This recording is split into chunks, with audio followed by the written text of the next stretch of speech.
The World Cup has changed, and it wasn't a small change. It was one of those changes that alters how we watch, interpret, and even feel about the tournament. Because from now on, it's no longer enough to look at your team's group and do that simple calculation. Won, drew, lost, finished in the top two and advanced. The new World Cup demands more attention. It demands reading the table. It demands understanding goal difference, goals scored, cards, third-place teams, and a knockout phase that has never existed before in this format. And that's exactly why many people will watch the World Cup without fully understanding what's going on. There will be fans celebrating a draw without knowing if it's enough. There will be teams in third place still in contention. There will be teams in other groups depending on yellow cards.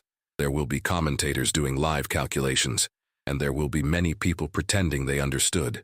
But after this video, you'll see this World Cup in a way different light. To understand the magnitude of the change, we need to go back to the old format.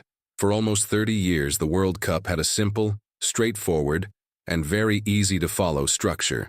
32 teams, 8 groups of 4, 3 games for each team in the first phase, and the top 2 from each group advanced. 2 teams qualify per group, 8 groups, 16 teams in the knockout stage. Then came the round of 16, quarterfinals, semifinals, and final. It was a familiar path. Everyone understood. The fans could do the math in their heads. The commentator explained it in seconds. The standings were clear.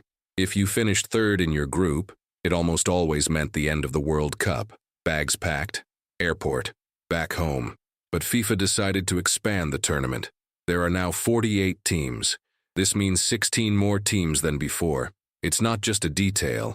It's practically adding half a World Cup within the World Cup itself. And when you add more teams, the entire tournament format needs to change. These 48 teams are divided into 12 groups of 4. Each team continues to play 3 games in the group stage. So far, so familiar. The problem begins when it comes time to classify. The top 2 teams from each group advance normally. Since there are 12 groups, this gives 24 teams that qualify directly. But 24 doesn't make for a perfect knockout bracket. To create a balanced knockout stage, you need 32 teams. So there are 8 spots left. And that's where the rule that completely changes how the first phase is viewed comes in. The 8 best third-place teams also advance. Yes, now a team can finish third in their group and still be in the running for the World Cup. This changes everything.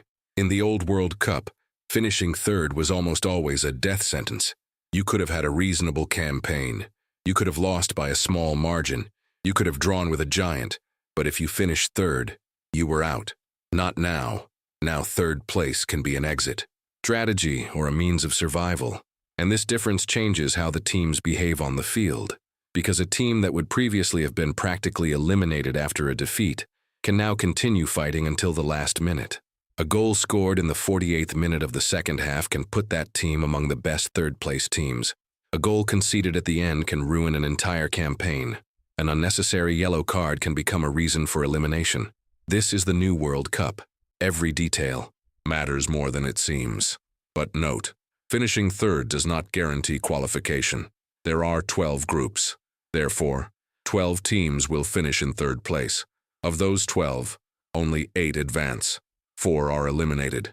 In other words, the third-place team enters a parallel competition against teams from other groups. And that's when the World Cup turns into a real game of chess. You won't just be following your team's group. You'll need to look at the other groups as well. You'll compare points, goal, difference, goals scored, and even cards. Imagine your team finishing the group stage with 4 points. Sounds like a good campaign, right? Maybe it is. But if other third-place teams also have 4 points and a better goal difference, the situation changes. Now imagine a team with 3 points but a positive goal difference.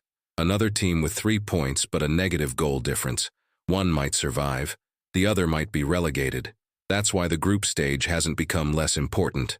It's become more important.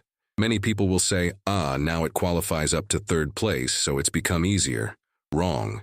It got more complex. Because before, the equation was straightforward. Finish in the top 2. Now there's a gray area.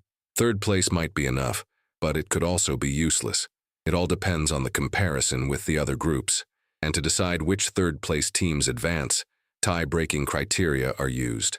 The first and most obvious factor is points. Whoever scores the most points among the third-place teams comes out on top. Then comes the goal difference, and that's where the drama begins. Because goal difference isn't just a statistic. Goal difference is about playing behavior. It's the team that, even when winning 1-0, keeps trying to score a second. It's the national team that, even when losing, fights to reduce the deficit. It's the coach who thinks, losing by 1 goal keeps us alive. Losing by 3 could end everything. In the new World Cup, even losing well can make a difference. And that's brutal. If the score remains tied, the number of goals scored is considered. In other words, a more offensive team may have an advantage over a team that has the same points and goal difference, but has scored fewer goals. Does this encourage more play? Partly, yes, because 1 more goal can be a ticket to the knockout stage. But then comes one of the most curious and cruel criteria: fair play. Cards can decide a World Cup, and we're not talking about theory. We're talking about a real possibility within the regulations. If 2 or more teams finish tied on points, goal difference, and goals scored, disciplinary behavior is taken into account. A yellow card is harsh. A red card is even harsher. That unnecessary complaint to the referee, that foul in midfield when the play wasn't even dangerous, that shove after the play was stopped, all of that can come back to haunt a national team. Imagine a scene. 2 teams finished in 3rd place. Same points, same goal difference, same number of goals scored. Everything was the same. Then the ranking is decided by the cards. 1 team received an extra yellow card. Just 1. And because of that, they've been eliminated from the World Cup. It sounds cruel, but it's precisely this kind of detail that could decide the new tournament. In the 48-team World Cup, discipline is also a strategy. And if even fair play doesn't solve the problem, the FIFA ranking comes into play as a last resort. Do you realize the magnitude of the change? The group stage is no longer just a competition within each group. Now it has become a network of consequences. What happens in Group A can affect a third-placed team in Group H. A goal scored in a seemingly distant game can change the fate of a team elsewhere in the standings. It's a bigger World Cup, but also a more connected one. And after the group stage comes the big news: the 32-team round. This phase did not exist in the old World Cup. Previously, the World Cup went directly from the group stage to the round of 16. Now, with 32 teams qualified, the knockout stage begins 1 round earlier. 32 teams enter, 16 survive. It's simple in logic, but cumbersome in practice. Because from that moment on, the group's math was over. The margin for error was gone. The possibility of stumbling and correcting later was gone. It's win or go home. And this new round completely changes the path to the title. In the old World Cup, the champion played 7 matches, 3 in the group stage and 4 in the knockout stage. Now the champion needs to play 8 games, 3 games in the group stage and 5 knockout games, 5 consecutive kills, 5 games where any mistake could be fatal, 5 nights where one detail can separate glory from elimination. That's why this idea that the World Cup became easier, because there were more teams, doesn't make sense. More selections don't necessarily mean an easier title. It means a longer tournament. More wear and tear, more travel, more opponents, more pressure, more unpredictable scenarios. The champion of the new World Cup will have to survive a journey that no previous champion has had to face in this format. And that changes the historical significance of the title. Because lifting that trophy now requires more than talent. It requires a strong squad. It requires physical management. It requires emotional control. It requires a strong bench. It requires understanding the game. It requires knowing when to attack, when to control the game, when to avoid cards, and when to protect the goal difference. The World Cup has become more technical off the field as well. The coach who best understands the rules may gain an advantage, because sometimes the decision isn't just about swapping one striker for another. It's about understanding that a draw is enough, or that one more goal changes the bracket, or that preserving a player who is 1 yellow card away from suspension might be more valuable than forcing an improbable victory. The new cup values those who know how to play the tournament, not just those who know how to play a single match. And when we get to the knockout stage, the tension rises to a new level. If a knockout game ends in a draw after regulation time, There are 30 minutes of overtime, two 15-minute periods. At that moment, football changes. The field seems bigger, the ball weighs more, the leg responds less, mistakes become more costly. And if the score remains tied, then the match goes to penalties. 5 penalties for each side, 5 solitary walks to the line mark. There are no more tactical schemes there. There is no ball possession. There are no heat maps. There's a goalkeeper, a penalty taker, and pressure. If the score remains tied after 5 penalties, it goes to sudden death. One player scores, the other misses, and an entire World Cup can end in a few seconds. It's the cruelest and most fascinating part of football. And now, with an extra qualifying round, the chance of big teams being knocked out sooner than expected also increases. Because knockout tournaments don't respect reputations. A favorite can dominate the entire game and fall in penalties. A smaller team can close ranks, resist, take it to extra time and survive. An inspired goalkeeper can change the story. An individual mistake can eliminate a giant. That's what makes the World Cup so powerful. It doesn't just reward the best cast on paper. It rewards those who best survive the chaos. And this new format increases the chaos. More games, more stories, more upsets, more drama, more calculation, more risk. For the fans, this means a more intense World Cup. For the national teams, it means a more dangerous World Cup. And for those who understand football, it means one thing. Every detail of the game needs to be observed more carefully.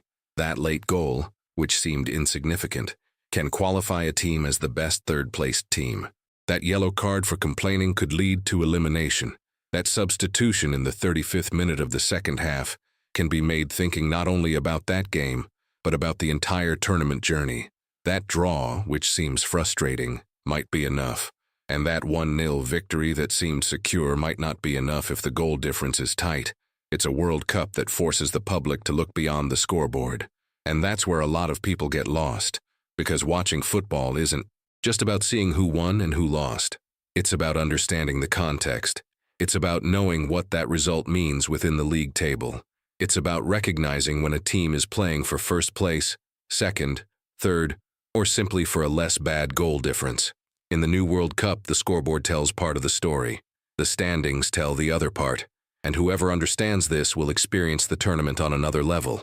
So when someone says the new format is simple, be suspicious. Yes, the general idea is simple. 48 teams, 12 groups, 32 in the knockout stage. But what happens in between is much deeper. They are third-place teams competing against third-place teams from other groups. The criteria include goal difference, goals scored, and cards received. It's an extra elimination round. He's a champion who needs to play 8 games. It's a bigger, longer, and more demanding tournament. And perhaps that's the best way to define the new World Cup. It didn't just get bigger. It became more strategic. Now, surviving the group stage may depend on details that previously went unnoticed. Now, third place can be a source of hope or frustration. Now, one more goal could be worth a life. Now, a silly credit card can cost you a dream. And now, to be world champion, winning isn't enough. You have to endure. Resist the pressure. Resist the schedule.